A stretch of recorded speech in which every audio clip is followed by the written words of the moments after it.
Saya ini baru kampanye bahwa kami sebagai santri itu anti galau, anti susah. Karena kami santri adalah orang yang paling kreatif untuk mencari kebahagiaannya sendiri. Dan memang ya karena kami dari awal itu seringkali mendengar kiai-kiai kami mengatakan malam yardha biqadai walam yashkur li na'mai walam yasbir ala balai falyaltamis, ada di beberapa riwayat mengatakan falyattakhid rabban siwaya. Kalau kamu merasa tidak puas dengan keputusan saya, ini kata Allah, karena ini adalah hadis qudsi yang disampaikan oleh Rasulullah Shallallahu Alaihi Wasallam. Kalau kamu tidak puas akan ketentuan yang saya buat, kamu tidak mampu mensyukuri nikmat yang saya berikan, kemudian kamu tidak memiliki ketabahan akan ujian saya, falyattakhid rabban siwaya. Kalau begitu siap-siap saja cari Tuhan selain saya. Ya, artinya kami dari awal itu sudah mendapatkan ancaman-ancaman yang cukup kuat. Galau ini adalah sesuatu hal yang sangat dilarang. Bahwa ketidakpuasan kita akan situasi itu di saat yang sama itu langsung mengangkat dua kendaraan paling penting dalam kita beriman, dalam kita berislam. Yang pertama adalah syukur, yang kedua adalah sabar. Kemauan kita, keinginan kita, ketundukan kita kepada nafsu kita untuk terpuruk, itu adalah sebuah pelanggaran berat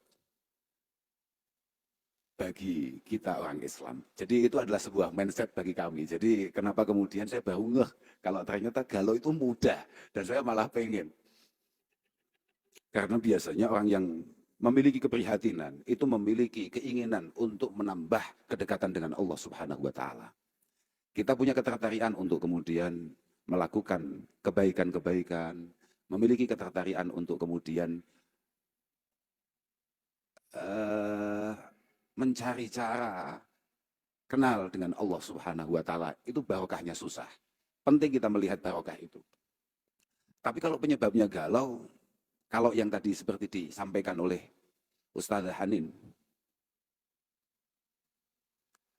orang tua saya, bapak saya itu sering di setiap kesempatan ketika misalnya ada sesuatu yang hilang atau ada sesuatu yang pergi, orang tua saya sering mengatakan sebuah syair milik Ibnul Arabi Al-Andalusi mengatakan likulli syai'in idza faraqta likulli syai'in idza faraqtahu iwadu wa laysa 'ala Allahi in faraqta min iwadi.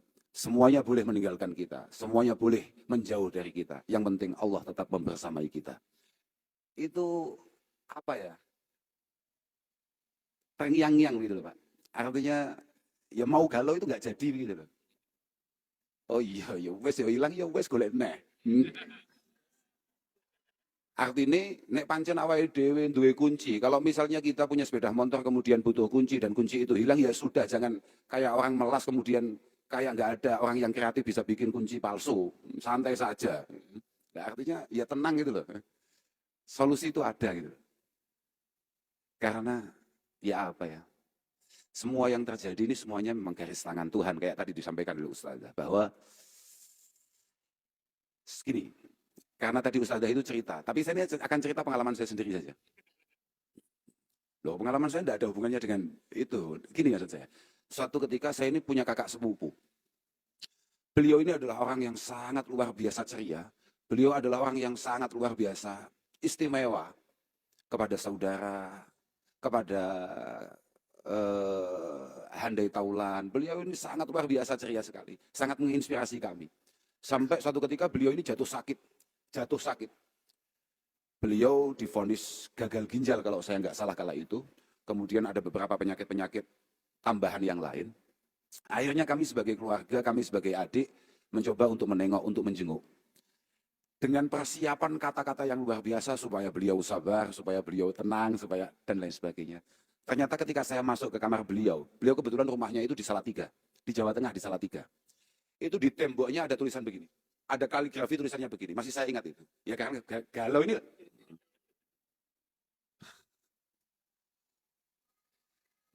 Beliau itu ada tulisan yang kira-kira artinya begini.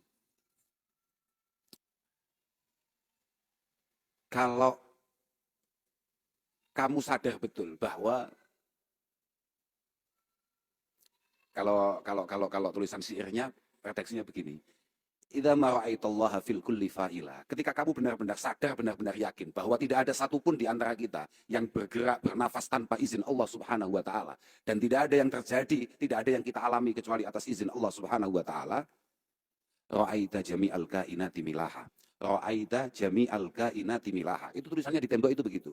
Ketika kamu sadar bahwa semua atas izin Allah Ta'ala dan atas takdir Allah Ta'ala, kamu akan melihat semua yang terjadi itu terlihat indah dan manis. Wa illam tara illa madhahira sun'ihi. Cuma kalau kemudian kamu hanya mengingat-ingat zahirnya masalah, kalau kamu hanya terpuruk akan satu masalah yang menimpa kita, hujibta, semua pintu solusi akan tertutup. Wa sayyartal hisana kibaha. Wa sayyartal hisana kibaha. Selain semua pintu solusi akan tertutup, kamu juga akan kehilangan hal-hal yang indah yang seharusnya bisa kamu capai, tapi yang ada adalah penyesalan, kepanikan, keterpurukan, dan lain sebagainya. Saya yang tadinya pengen kasih nasihat dan lain sebagainya kepada kakak saya, langsung nggak jadi. Karena beliau sendiri itu sudah ada tulisan seperti itu di tembok kamarnya. Malah saya yang akhirnya mendapatkan nasihat. Iya Pak, kamu merasa apa misalnya?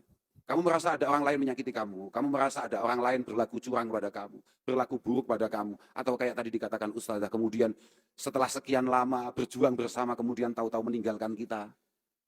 Ya, mungkin kita disiapkan yang jauh lebih baik, atau kita disiapkan yang jauh lebih pantas, kira-kira begitu. Gini ya, orang menyakiti kita itu ya mungkin diperintah oleh Allah Subhanahu wa taala untuk membuat kita menjadi pribadi yang lebih kuat. Loh, iya Pak.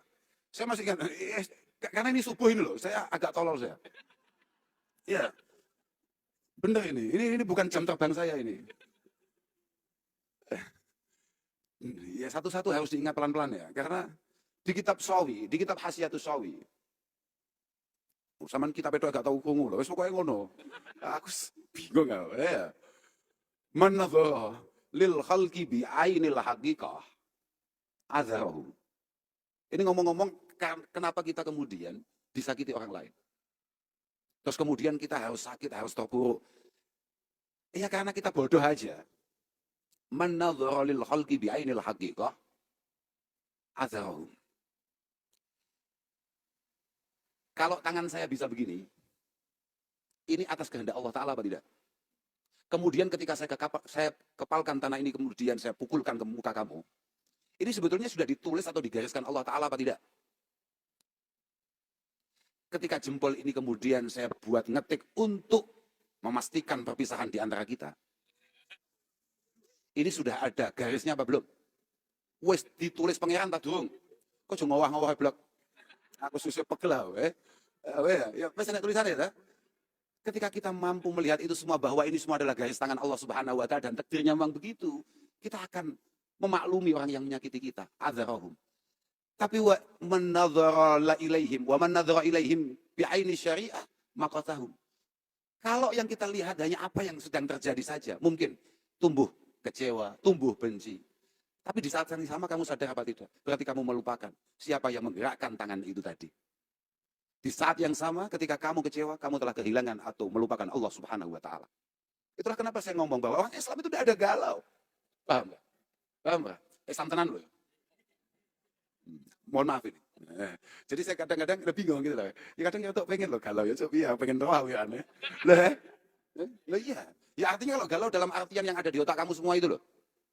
Kalau prihatin, susah, kenapa pencapaian saya hanya seperti ini? Harusnya loh, kan Nabi selalu seperti itu. Kullu yaumin la azdadu fihi ilman yuqarribuni ila Allah Subhanahu wa taala fala burika li fi tulu'i syamsi dalikal yaum. Kan Nabi selalu galau, tapi dalam arti apa? Dalam arti kalau saya punya potensi mendapatkan nilai 100, kenapa saya hanya 98, hanya 97, hanya 96? Galaunya di situ, di titik itu, bukan kayak di otak kamu itu. Kak terus nesek mumpung seiling kau, wis lali ya. Kak terus nesek. Loh iya, kalau yang kita lihat hanya yang sedang terjadi saja, mungkin kita akan kecewa. Makanya fa'udzuhum itu adalah bin nazar li khalqillahi subhanahu wa ta'ala adh-dhalal wal huda li qulubihim.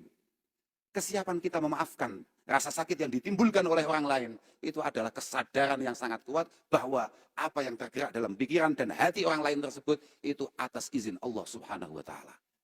Wah, paham kita ya wamu. Tapi ngono kuwi lafate panjenengan. Lho iki artinya fal khaliq lidzalal wal huda wal af'al jami'iyah. Ini di kita begitu. Sama delok kok. Saman golek ono kitab jenenge Hasyiatus Sawi. Mesti ketemu lafat kuwi. Nek ora, sto. Aku pengurus PW ngawur. Lah ya, kantornya di depan situ loh. Maksud saya gitu. Nang ndi ya? Kono ya. Senajan aku gak tahu ngantor. Ojo banter-banter. Ojo ngomongin sapa-sapa. Fal khaliq lidzalal wal huda wal af'al jami'iyah. Wallah jalla wa ala wahdah. Artinya yang menggerakkan, yang menciptakan, yang mengkondisikan semua yang terjadi itu adalah Allah Subhanahu wa taala. Wa man nadzara lidzalik, ini penting, ini poinnya di sini ini. Wa man nadzara lidzalik lam yastakbih fi'la kulli ahadin. Idzil fa'il fil haqiqah wallahu subhanahu wa taala. Kalau kita benar-benar menyadari bahwa semua berjalan atas izin Allah Subhanahu wa taala, maka kita tidak akan pernah membenci siapapun, menyalahkan siapapun, karena itu semua berjalan sesuai aturan Tuhan. Lah kadung Allah taala menyadarkan kemudian itu tidak terjadi kan malah aneh. Ini pangeran opo kok gak hebat ini? Loh, lah iya enggak? Ini Tuhan model apa kok gak hebat? Sudah menentukan bahwa besok ada orang sial namanya Abdurrahman Al-Kausar, hari Minggu harus biayaan ke Surabaya ngaji. Kalau saya nggak datang kan malah aneh. Tuhan sudah menakdirkan kemudian saya nggak datang kan aneh. Paham? Sudahlah, tidak perlu panjang-panjang. Gini aja, ini terakhir ini, tapi cukup panjang. Panjang ini, terakhir tapi panjang. Karena memang panjang ini. Lah, Mas Tuyup, ya karena mumpung ingat gitu loh. Loh, kelem apa? Gak kelem itu terserah, apakah kak ceritanya. Orang cerita, saya bukan cerita dalam arti apa enggak. Saya hanya akan ngomong gini, bahwa Imam Syafi'i radhiyallahu ta'ala anhu, Imam Syafi'i itu mengatakan, Da'il ayyam taf'alu ma tasya' wa tib nafsan idza hakamal qada. Da'il ayyam taf'alu ma tasya'u wa tib nafsan idza hakamal qada. Sudahlah. Da'il ayyam. Sudahlah, hari biar berlalu seperti itu dengan semua masalah yang ia bawa. Kita harus belajar rela. Kita harus belajar sabar, harus belajar tenang akan semua yang terjadi. Da'il ayyam taf'alu ma tasya'. Semua hal yang terjadi di hari ini biarkan begitu saja. Kalau bisa kita isi dengan sebaik-baiknya. Kalau memang kemudian kita ditakdirkan gagal, ya sudah, memang takdirnya seperti itu. Watib nafsan idza hakamal qada. Belajar rela akan keputusan Allah Subhanahu wa taala. Isbiru wasabiru. Isbiru, kamu harus belajar sabar. Wasabiru. Sama lihat di tafsir-tafsir itu. Jangan sampai kita yang ngaku Islam, yang ngaku memiliki keimanan kepada Allah Subhanahu wa taala, kemudian kalah sabar. Kalah mampu bertahan daripada orang-orang yang tidak mengenal Allah Subhanahu wa taala. Fala tazza, ini terusannya, fala tazza li hadisatil layali fama li hawadisid dunya baqa. Kamu enggak usah terlalu apa ya, kalau bahasa Jawanya ngerusulo, bahasa Indonesia apa? Ngerusulo iku ora. Masa aku mau nani nelangsa, bukan nelangsa. Bahasa Indonesia apa nelangsa iki? Kok melas? Ya, betul. Jangan terlalu meratapi. Jangan terlalu meratapi musibah-musibah, masalah-masalah, kerumitan-kerumitan yang datang silih berganti setiap hari. Famali hawadisid dunia baqa'u. Semua masalah pasti ada endingnya. Semua masalah pasti ada endingnya. Setiap masalah yang datang, tenang saja, pasti akan ada masalah yang lebih hebat. Ya. Percaya apa gue? Iya, Pak.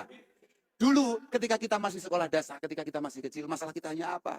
Masalah kita hanya rebutan cilok. Masalah kita hanya urusan mainan. Kita SMP, masalah kita sudah naik lagi. Kita sudah pengen sepeda motor kayak teman-teman yang lain. Kita SMA sudah ganti lagi masalah kita. Tenang saja, masalah yang lebih hebat pasti akan datang dengan mulus. Paham, Pak? Tidak perlu kamu sekarang terpuruk, tenang saja. Itu masih ada persiapan masalah yang jauh lebih besar di belakang. Apa yang kamu harus menarik sekarang? Kun rajulan alal ahwali jalda. Kun rajulan alal ahwali jalda. Kamu harus jadi orang yang penuh dengan ketangguhan. 2 malam yang lalu, ada teman saya dari Kediri, salah satu wartawan senior mengatakan bahwa menceritakan situasi hari ini, kemudian menyebutkan tadi generasi apa namanya, Pak? Aku nggak ngerti kan, aku takut. Apa gue ya langsung?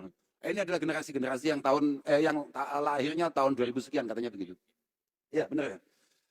Mereka tidak sebagaimana orang tuanya, tidak sebagaimana kakeknya, bahkan yang lahir diciptakan dari besi dan baja, di mana orang tuanya diciptakan dari tanah yang sangat keras, tapi mereka diciptakan dari tepung. Saya diam saja. Apa yo enek ngono ya. Wong prosoku lho komentarnya iblis saja kepada Allah Ta'ala ketika kemudian tidak mau bersujud kepada Adam adalah khalaqtahu min tin. Oh ternyata generasi-generasi terdahulu itu tercipta dari besi dan baja.